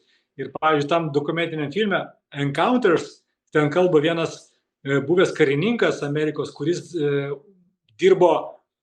tarnavo bazėje, kurie darydavo atominius bandymus. Ir jie vienu metu turėjo tokį apmokymus, jie bandė paleisti keletą atominių bombų skirtingose kažkur tenais stepėse ten Amerikoje, toliau nuo žmonių, bet kad sinchroniškai susprogtų kažkiek, tai neatsimenu koks skaičius tų bombų. Ir Bašaras yra sakęs, kad daugiau negu vieną susprogdinti jie negali mums leisti, todėl kad tada tai duos poveikį į kitas dimensijas ir kitas civilizacijas per didelį į kosmose ir jie negali to leisti, todėl jie yra jau ne kartą ištrynę paleidimo kodus. Ir tam filme tas pasakoja karininkas, sako, jau eina countdownas ir tada mes pradedam per raciją gauti informaciją, kad virš visų bazių, kurios yra skirtingos vietos, atsirado net pažįstami skraidantis objektai ir visose bazėse išsijungia elektra. Ir kai generatoriai užvedė elektrą iš naujo, nebuvo paleidimo kodų. Tai šitą informaciją man asmeniškai nebekyla baimė, kad ten, trečias pasaulinis, ten Putinas primėtis bombų. Neprimėtis. Nieks neleis. Mūsų prižiūri. Būkime ramus. Bašaras gerai buvo pasakęs, kad jisai sako, mes neuždraustume jums susinaikinti kaip civilizacijai, bet šitos planetos nieks nesunaikins. Tai sako, mes galim jums leisti kokią vieną bombą sprogdinti, kad pasimokyti. Pasišaudyti, bet planetos nesunaikinsi. Sako, čia yra prioritetas, nes šita planeta yra labai unikali mokykla ir ją naudosis po žmonijos ir kitos civilizacijos. Taip kad, čia tas, žodžiu, šitą mokyklą... Skamba labai logiškai, kad sunaikinus tokią planetą gali padaryti labai neigiamą įtaką kitom dimensijom, kaip jisai yra minėjęs, kad būna, jeigu yra sunaikinama panaši planeta, būna, kad netgi užstringa kiti erdvėlaiviai kitoj dimensijai ir neranda kelio atgal į savo dimensiją, tai netgi tokią gali negatyvę įtaką padaryti. Aš kažkada radau tokią Amerikos laidą 60 sekundžių, vadinasi, ir ten buvo, kai Pentagonas jau prieš keletą metų išleido viešai, patvirtino, kad ten tas video nufilmuotas kažkokio skraidančio greitai objekto, tik-tak, ten to, tik-toko. Tik-tako laivo footage, kad tai yra tikra ir kad tai jie nufilmavo. Ir toj laidoje buvo tenais visa istorija, kaip tai įvyko, žinai, kad ten yra interviu su tais lakūnais, kurie pamatė jie ten bandė kažkokį tai,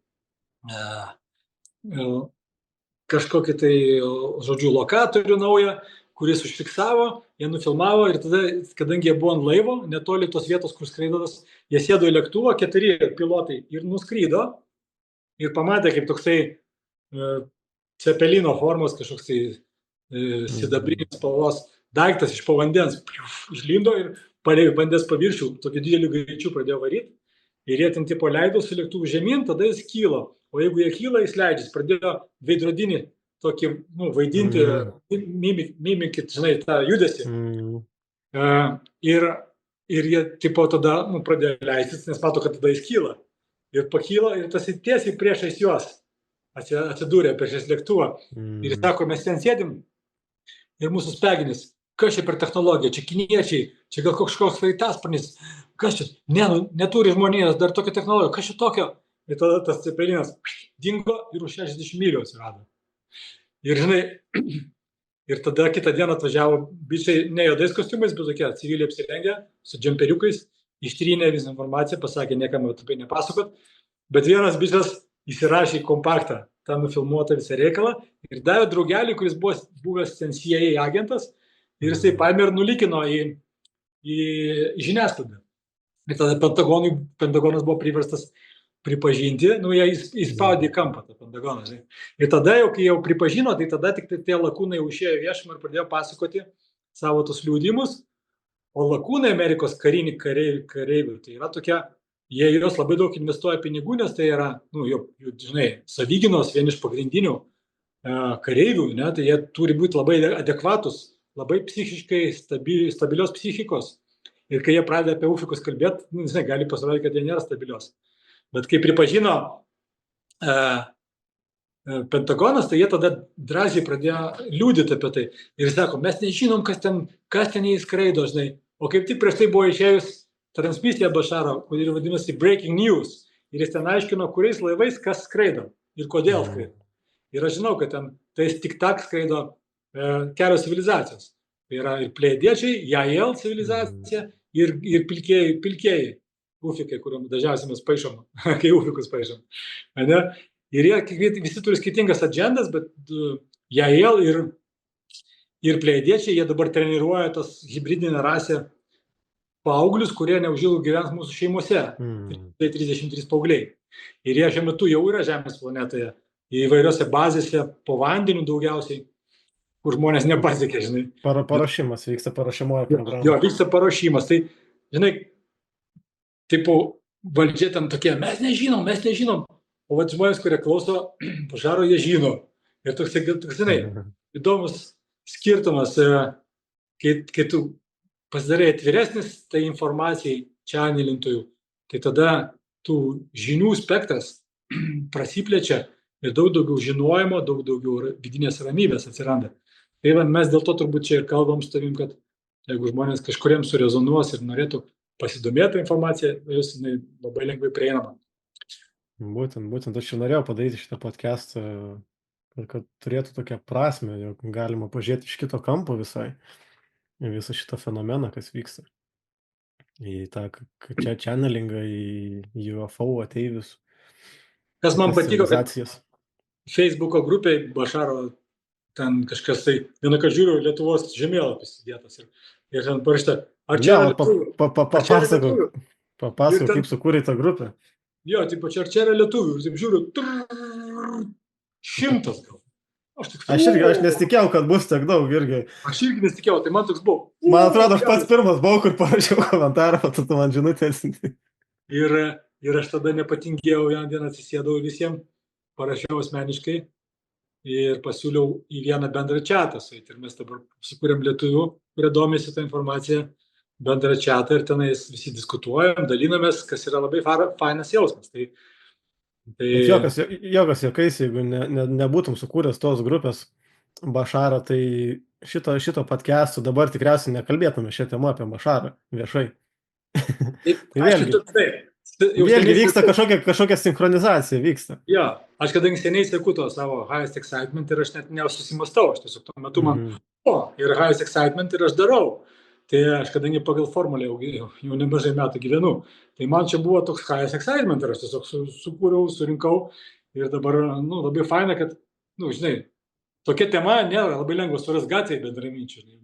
O dabar yra internetas, reikia naudotis jo privalumais. Mes galime vienas kitą surasti, kur be gyventumėm. Ir tokiu būdu dabar, mes dabar galim, kai sueinam į vieną krūvą, tam čate, mes galim dalintis, mes greičiau tada informaciją panašaus pobūdžio, mes greičiau tobulėjam, mes greičiau mokomės. Tai dėl to visom prasmėm tai yra naudinga. Ne, geras tikrai. Aš gal po kelių savaičių, kai pakvietė į tą grupę, viduj taip kirbo, reikia pakviesti Liną į podcastą, reikia pakalbėti Bašaro temą, reikia kalbėti apie ateivius ir viduj jau kirbo, kad reikia tai daryti, reikia. Tai vat ir kalbam dabar apie tai. Jeigu džiugina pokalbis, tai ir kalbam, žinai, o ten dėl to reikia, tai tiesiog. Tai vat man viduj sakė, kad man reikia, tai kažkodėl reikia. Gerai, koks dar kitas klausimas. Apie Bašarą šiek tiek papasakojom, kas tas Bašaras. Žmonės turėtų suprasti, dar sakau, numėsiu keletą linkų apie jį. Pirmojo kontakto filmą žmonės galės pasižiūrėti ir atimiau susipažinti su Bašaru, visą jo istoriją, kas jis yra. Išgirsti. Ir vėlgi, žinai, kai kuriems iš jų tai gali labai nerezonuoti ir pasirodyti out of box ir nereikalinga. Jo, bandykit. Kiekvienam gyvenimo etape mums reikalingos skirtingo pobūdžio informacijos. Daug kas sprendžia iš viršelio, visų pirma, pamatė tą Bašaros, pamatė, kas ten vyksta, kad kažkoks channelingas, iš karto tai atbaido. Tai pabandykit išgirsti pirmą. Išgirsti, ką kalba, paklausyti bent valandą jo perduodamos informacijos ir tada jau spręsti apie knygą. Tai aš dėl to vis galvoju, kaip gerai būtų, pavyzdžiui, kad tas Nasimas Harameinas fizikas kažkokiu būdu atrastų savyje to tokio pasitikėjimo arba avantiūrizmo eiti ir bent pabendrauti su juo. Ant kiek padėtų jam jo darbuose toksai žingsnis. Ir aš bendrų pažįstamų net sutikau ir bandžiau per juos ten sakau, kaip nors pasiūlyk jam pabendrauti su Bašaru, nes žinau, kad kai kurie fizikai tai daro privačias grupės. Bašaras yra kalbėjęs, kad jisai su daug mokslininkų šnekėjęs fizikų. Kalbasi, mokslininkai, kai kurie yra pakankamai plataus požiūrio ir jie bendrauja. dabar jis patvirtino, kad yra žmonių karinių kažkokių pajėgų Amerikos, ne tik Amerikos, perimti nukritę skraidantis objektai ir kad jie bando juos atkurti, jų technologijas, ir tos kitos civilizacijos padeda jiem atkurti tas technologijas. Bet matyti, jūs žino, kad jos nebus naudojamas kariniais tikslais. Tai kad kol jau jie atkurs, bus labai stipriai pasikeitę viskas. Aš įsivaizduoju, tai jau senai vyksta, tiesiog niekas niekur neviešina. Tokie dalykai vyksta. Kurias Bašaro idėjas laikai pačiomis svarbiausiamis žmonijai šiuo metu? Formulė. Formulė ir viskas, ne? Tai ta formulė, trumpai tariant, kaip būtų galima lengvai apibūdinti, kad žmonėms aiškiau būtų. Kas yra Bašaro formulė pagrindinė? Tai kiekvieną akimirką iš visų turimų pasirinkimų rinktis tą pasirinkimą, kuris jums asmeniškai turi nors truputį daugiau džiugesio jūsų širdžiai. Ir veikti, daryti, nesikoncentruojant į rezultatą. Patinka, dabar mintis važiuoti dviračių, ne dėl to važiuoju dviračių, kad 5 km nuvažiuotum ar taptum dviratininkų profesionalu, bet dėl to, kad vėjas pučia ir malonu, ir gera, šviežiu oru kvėpuoji ir mėgaujas to pačiu procesu. Nesikoncentruodamas į tai, kur tu turi nuvažiuoti, kodėl turi nuvažiuoti, o dėl to, kad pats važiavimas kelia džiaugsmą. Ir tokia praktika, kai baigėsi tas važiavimas, tarkim, pavargai, nustojo, padangą nuleido, tada pasižiūri žmogus, kokį turi dabar pasirinkimus, išsirenka tą, kuris turi, nors šiek tiek daugiau džiugesio širdžia ir daro tą pasirinkimą. Ir taip kiekvieną gyvenimo akimirką, kokią dainą paklausyti, kokią arbatą išgerti, su kam paskambinti, su ko pasikalbėti. Ir tai veda prie gyvenimo misijos ir prie darbo, ir profesijos, ir prie visko. Ir kita svarbi formulės dalis, kad tai be praktikuojant, kartais įvyksta dalykai, kurie nemalonus. Pavyzdžiui, susirgam labai stiprią slogą. Čia tokį pavyzdį. Ir mums tėvai sakydavo, kad tai yra labai negerai, kad tai gydytis nuo slogos. Iš tikrųjų, kai pasigilinau sveikatą žmogaus, tai žinau, kad sloga tai yra kūno būdas atsikratyti gleivių perteklium. Jeigu mes išeinam į šaltį,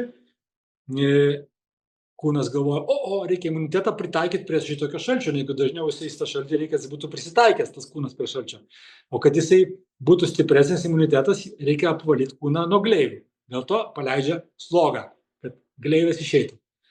Ir tai yra labai naudinga. Tai kai vyksta kažkas, tai, kas mums atrodė negatyvu, žinoti, kad tai vyksta ne šiaip savo ir kad tai mums labai naudingai tarnauja. Ir tada išliekame pozityvioj būsenoje, kas bevyktų. Ir toliau laikomės kitų ankstesnių formulės žingsnių. Tai yra darom tai, kas labiausiai džiugina širdį. Viskas. Tai yra, nežinau, pavyko paprastai žodžiais išaiškinti. Jo, manau, kad pavyko. Dar galim pridurti, kad žmonės suprastų, jog excitementas, tas pašaukimas, aistra egzistuoja visų pirma tam, nes turi kažkokią prasmę. Nes tai yra vedlys mūsų link mūsų tikslo, link mūsų misijos. Ir jeigu mes atpažįstam ir leidžiam tam pašaukimui, tai aistrai mūsų vesti, tai mes ir einam link tą kryptimį. Tai turi prasmę. Daug kas iš viso yra taip pasimetę gyvenime, kad net nesupranta, kam tie jausmai turi, kokią prasmę turi jausmai, tas aistra, kokią prasmę turi. Visa tai yra prasmingai, reikia suprasti tą esminę prasmę, ką Bašaras ir išaiškina, kokią prasmę visą tai turi, kaip veikia mechanizmas. Tai lietuvių kalboje labai trikis skamba ta aistra, dažniausiai aistra. Jo. Ta excitement yra lengviau sakyti, excitement atrodo suprantam, kas duoda. Aš dėl to verčiu visą laiką aistringiausia veikla. Aistringiausia veikla, pašaukimas, taip toksai persipinė žodis iš tikrųjų. Tai vėlgi vienas iš mūsų kredo visą laiką buvo, kad Konfucijaus žodžiai 6 amžiuje prieš mūsų erą pasakyti, susiras mylimą darbą ir tau gyvenime nebereikės dirbti. Tai iš tikrųjų šita formulė tai ir yra ėjimas link to darbo. Tai kai žmogus kiekvieną akimirką seka to savo aistringiausią veiklą, jinai tai gali būti nuo mažų pasirinkimų, kokią dainą paklausyti, kokią arbatą išgerti, bet tai veda ties link to pašaukimo, kurį mes turime, kiekvienas turim tam tikrą unikalius talentus, kuriuos panaudodami mes galim pasitarnauti aplinkiniams. Ir tai yra pagrindinis grietinėlė visų dvasinių žinių, kiek aš gyvenime esu patyręs, žinojęs, tai yra grietinėlė. Tai yra atrasti būdą per savo talentus pasitarnauti kitiems. Taškas. Ir jeigu žmogus tai atranda, tada jam visą tai labai lengva daryti, nes per talentus einant lengviausiai veikla gaunasi. Ir tada jisai myli tą savo veiklą, jisai laimingas yra ir visus aplinkinius, kuriam pasitarnauja, irgi daro laimingais. Viskas. Jo. Tai va, tai mes čia su tavim kalbam 1,5 valandos. Oh my gosh. Sakiau trumpai nesigauna apie ūkį. Čia tų klausimų dar biškį liko, bet pabandysim sutrumpinti, aš manau. Jo. Mes tada su Rolandu irgi prakalbėjom virš 2 valandų, bet jis ten sutrumpino iki 1,5, tai kai kurios buvo mintis, sakau, ir dukirta, tokia dalis iškirta ir po to kažkaip pabaiga. Aš šiandien apie tai kalbėjau, žinai. Nu, bet tik to. Nu, pabandysim pagreitinti tą pabaigą, tada daug neįsi. Kas tavo manimu stabdo didesnį žmonių atvirumą nežemiškų būtybių UFO temai? Kas stabdo, kas yra stabdis šiai temai didžiausias, apie kurį reiktų pakalbėti? Tai visą laiką stabdis yra negatyvi energija, tai yra baimė. O baimės skleidimas vyksta ir pats vyksta, ir žmonės daugiau bijo nežinomybės, tuo mažiau jie atviri informacijai. Nes kol kas tai yra nežinomybė, ne, tos kitos realizacijos. Mes nežinom, kai nežinom, man tai yra smalsu, o kitiem yra baisu. Kaip manai, kaip žmonės turėtų pasiruošti tam, na, aš jau sakau, ateinančiam kontaktui, nes aš tai tikiu, jog jisai greitai vyks. Kaip manai, žmonės psichologiškai turėtų pasiruošti, klausytojai, kurie klausysis? Kaip jie turėtų pasiruošti, jeigu tai vyks? Kaip jie turėtų būti pasiruošę psichologiškai, kad nebūtų jokių ten tualetinio popieriaus pirkimų ir panašiai? Jeigu išmoks laikytis formulės, tai viskas. Tai yra geriausias pasiruošimas, koks įmanomas. Formulė yra atsakymai visi. Tai. Ja.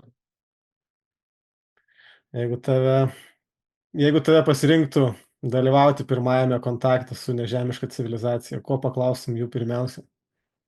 Nieko. Koks tavo klausimas būtų? Nieko neklausčiau, apsikabinčiau, pabučiočiau.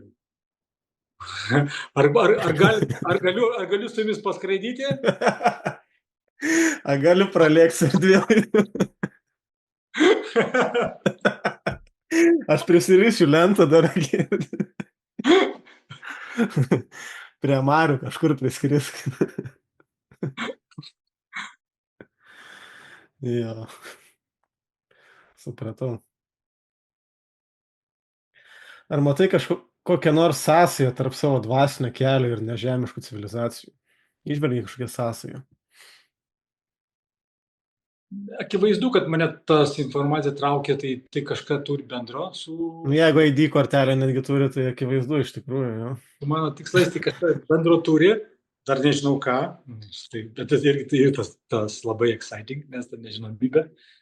Nežinau, galbūt dalyvausim kažkokiai tai hybridizacijos agendai, žinai, ateityje ar kažkur tai. Aš, pavyzdžiui, norėčiau įsivaikinti tą paauglį hybridinės rasės. Norėtum pasimti. Žiauriai norėčiau. Man tai būtų labai įdomu. Priedo, kad aš kartais pamastau, mano gyvenimo sąlygos tam tinka, nes mes atokiau nuo žmonių šiek tiek gyvenam, nes vis tiek tą pradžioje tas daug įtampėlės bus, žinai, kitų baimės, kad ten čia kitokie, ten, žinai, tai kaip daug tos dar negatyvios informacijos, nes žmonės ir kitokių rasių, kitokių požiūrių, kitokio seksualinės pakraipos nemėgsta ir taip toliau. Tai įsivaizduok, atsiras kitokia genetika žmonių. Žiauriai įdomu, iš tikrųjų, ta ateitis labai įdomu. Bet kaip tik yra klausimas, kaip tu įsivaizduoji, kaip tu matai ateities pasaulį, kuriame nežemiškos būtybės jau yra atvirai pripažintos. Kaip tu matai tą pasaulį? Oi, man tai tiesiog džiaugsmą kyla vien tik pagalvojęs. Tai aš matau... Kažkas neapsakoma, ne? Ja, aš matau, tai sunku apsakyti, bet kas pirmas dalykas, man labai patiko išgirsti, kad jie turi technologijas, kurios per kelias dienas gali išvalyti mūsų atmosferą nuo užterštumo. Tai kiek prikakojom, tai gali mums padėti greitai, žinai, apvalyti ir pradėti kitokią kryptimą eiti, žinai.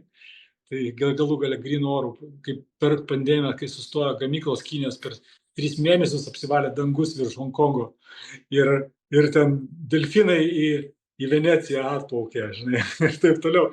Tai per trumpą laiką jau mums sustojus, iš tikrųjų, viskas pradėjo keistis į gerą. Įsivaizduojam, kiek pasaulis pasidarys į rojų panašus, kai apvalysim jį. Kitas dalykas tai, kad mes iškart gausim pažangės technologijas, su kurių pagalba galėsim tyrinėti visas kitas visatas, kitas dimensijas, dalintis informaciją, kad mes įstosim į tą tarp galaktinę civilizacijų federaciją, kurioje yra virš 300 000 Jo, yra kalbėjęs, kad norintis galės pasirinkti būti kartu su jais, tai čia įdomu. Jo. Ir mes, aišku, to norėsim už tai, kad tai atsiveria, kaip žinai, kaip tu, žinai, gyveni kaime ir turi tokį labai lėtą šūdą internetą. Pavyzdžiui, aš tokį turiu pakankamai negreitą, bet aš žinau, kad Vilniuje yra šviesolaidžiai, aš ten gyvenau kažkada ir ten, matai, viskas. Tai kai tik tai bus galimybė man prisijungti prie šviesolaidžio, aš iškart jungčiausi, žinai. Tai lygiai tas pats yra ir ta federacija, tai akivaizdu, kad mes turėtumėm to siekti. Štai, kad tai atvers neapsakomai daugiau horizontų. Vien tik pliusai, vien tik pozityvas, jo, be abejo. Ar tu esi turėjęs kažkokių tai mistinių potyrių? Aišku, tu esi turėjęs, aš įsivaizduoju, jeigu keliauji kartu su ayahuasca kartais, tai tikrai esi turėjęs. Jie nesibaigia, ne? Kiekvieną žiemą važiuoju į Peru. Esi kažkokį kontaktą gal pajautęs per sapną ar per augalų medicinos kažkokias kelionės, kažkokį kontaktą pajautęs ar viziją pamatęs su ateiviais ar su kažkokiam dvasiom, kažkas yra įvykę.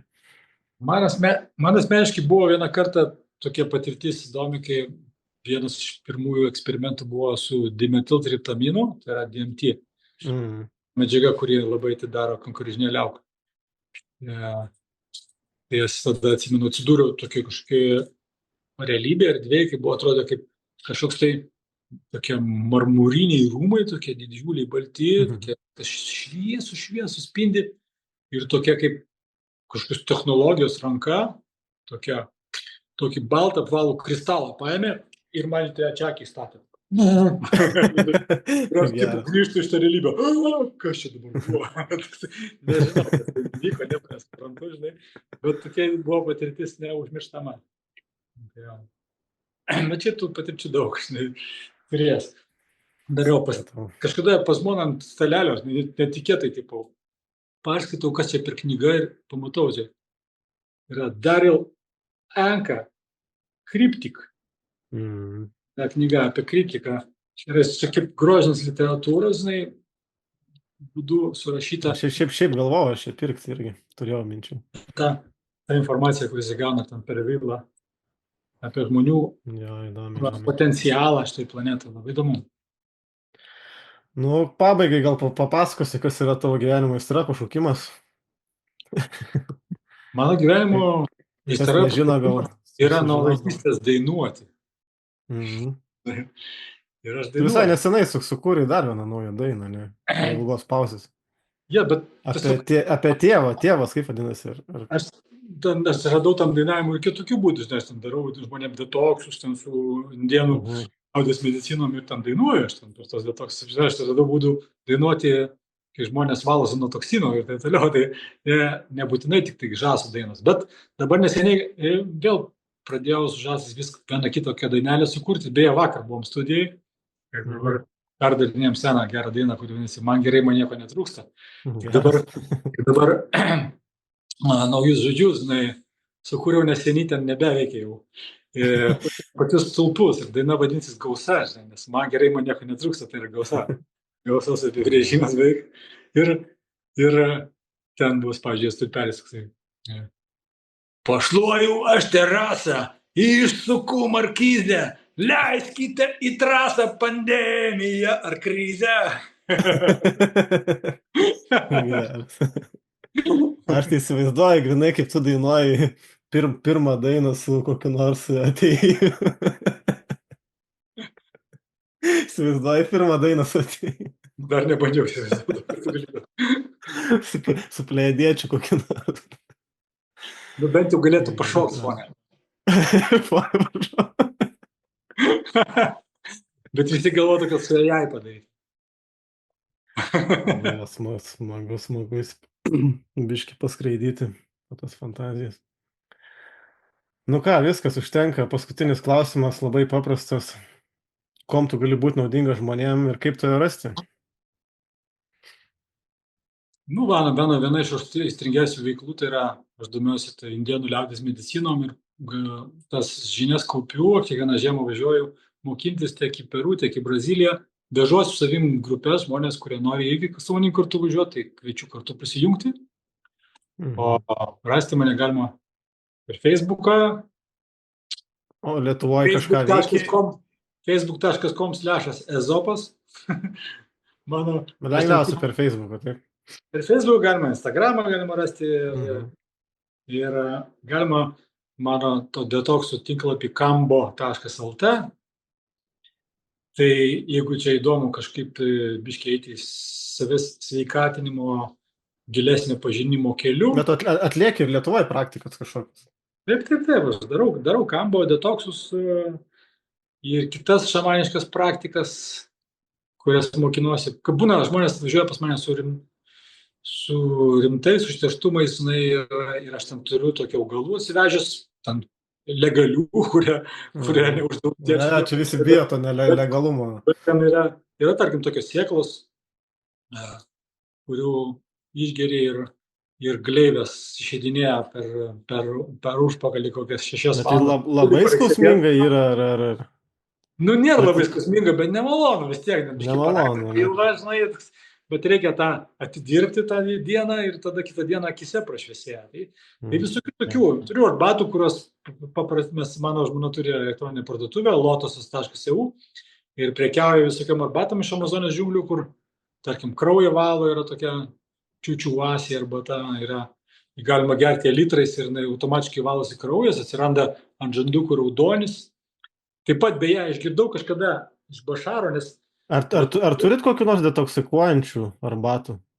Tai visko turim. Visko turite, ne? Nes aš kaip tik ieškojau kažką panašaus.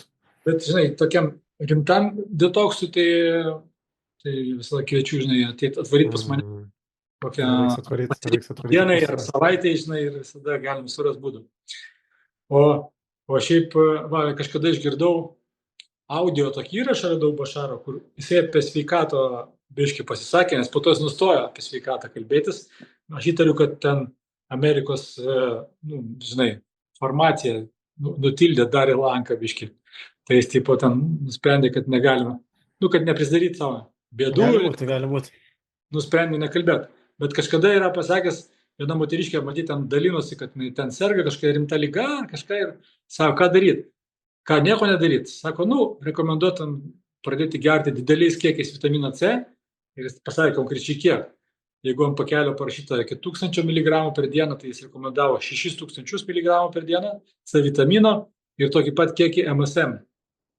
Nes nei C vitamino, nei MSM negalima padauginti, perteklius per šlapimą pasišalina. Aš nežinau, kas tas MSM iš vis yra, tai paguglinau. Ir tai yra, pasirodo, toks mineralas, kuris stiprina ląstelių regeneraciją. Reiškia, ląstelės atsinaujina greičiau ir stiprina kaulus ir sąnarius. Ir aš radau tokį anglą draugą, kuris kai išgirdo prieš daug metų šitą, pradėjo mamai duoti, mamai dingo tenais sąnarių skausmai, nugarų skausmai, tiesiog tokie dideliais kiekis C vitaminą ir MSM pradėjo gerti. Ir aš kai išgirdau, aš irgi pradėjau ir žiemom dabar geriu.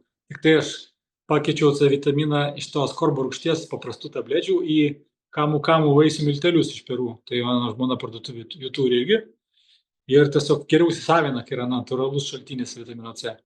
Ir kiekvieną rytą, kai žiema, aš tiesiog išgeriu nemažą kiekį to vitamino C ir MSM ir niekada nesergu. Ir šiaip labai gerai jaučiuosi. Tai toksai vienas iš patarimų, labai lengvai prieinamas ir padiktuotas Bašaro.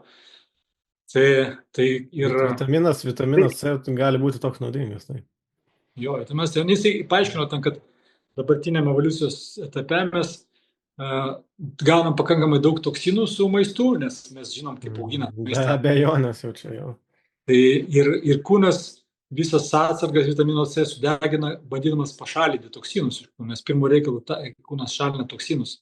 Ir tada imunitetui nebepakanka vitamino C kovoti su virusais. Ir dėl to žiemą mes tiek daug sergam. O jeigu mes papildom dideliais kiekiais tą vitamino C, tai imunitetas tada turi pakankamai daug atsparumo. Supratau. Kažką nori dar pridėti prie savo veiklos? Nu, Kažką dar veikėt gyvenime gal? Nu tai mes dabar laukiam, vasarį aš važiuoju į Peru su grupelė žmonių iš viso pasaulio, ten pas mane tokie olandai, anglai, ten įvairių žmonių iš viso pasaulio pritraukiau. Tai dėl kainų, dėl registracijos kreiptis pas tave, ne? Jo, ir po to kovo mėnesį į Braziliją važiuojam, tokia kaip ir daugiau kelionė biškai lengvesnė, daugiau tokios kaip atostogos su privalumais. Mes ten važiuojam ir su indėnais plunkstom pabūti keletą dienų, su jais ten kartu. Įdomu. Aš tas tai šiaip pats norėčiau, kada nors sudalyvauti tokioje rimtesnė ceremonija. Ir po to važiuojam į tokią vietą, kur yra tarp kalnų, toks slėnis, ten gyvena labai daug laisvų žmonių ir ten yra labai gražus kriokliai, kur labai švarus vanduo, kristalai voliojasi ant žemės tiesiog. Ir, ten tokia energetika unikali tos vietos, kad tiesiog pabuvimas, nuo buvimo ten sveikti visi pradeda. Ir ten bus pasirinkimų galimybė, kas nori sudalyvauti labai lengvose ayahuascos ceremonijose, o kas nori gali nedalyvauti. Tai tą irgi ten mes dabar važiuojam su 6 žmonių grupė šiuo metu, kiek susirinko ir jeigu kažkas dar atsiras, tai paimsim ir 7. Tai jeigu rezonuoja, tai Fainai. Gerai, viskas aišku tada. Nu ką, fainai pakalbėjom, įdomią temą, prasmingą temą. Pasijaučiau grinai, kaip būčiau kalbėjęs su senu geru draugu. Tai fainai. Gerai, ačiū tau, kad darai tą. Ačiū tau, kad radai laiko ir daryk toliau tai, ką darai ir laikykis formulės, ką aš daugiau tu palinkėsiu. Formulė svarbiausia. Jinai man susinstaliavo, jinai automatiškai gaunasi. Nebereikia galvoti. Aš irgi praktikuoju, jau tampu automatiškai tiesiog. Gerai, iki geros dienos tau likusios. Ačiū, kad mūsų klausėte. Jeigu norite daugiau sužinoti apie Liną, apie jo organizuojamas keliones, ayahuascos ceremonijas ir kitas praktikas, norite kaip su juo susisiekti, rasite komentaruose. Iki greito, mielieji. Ačiū.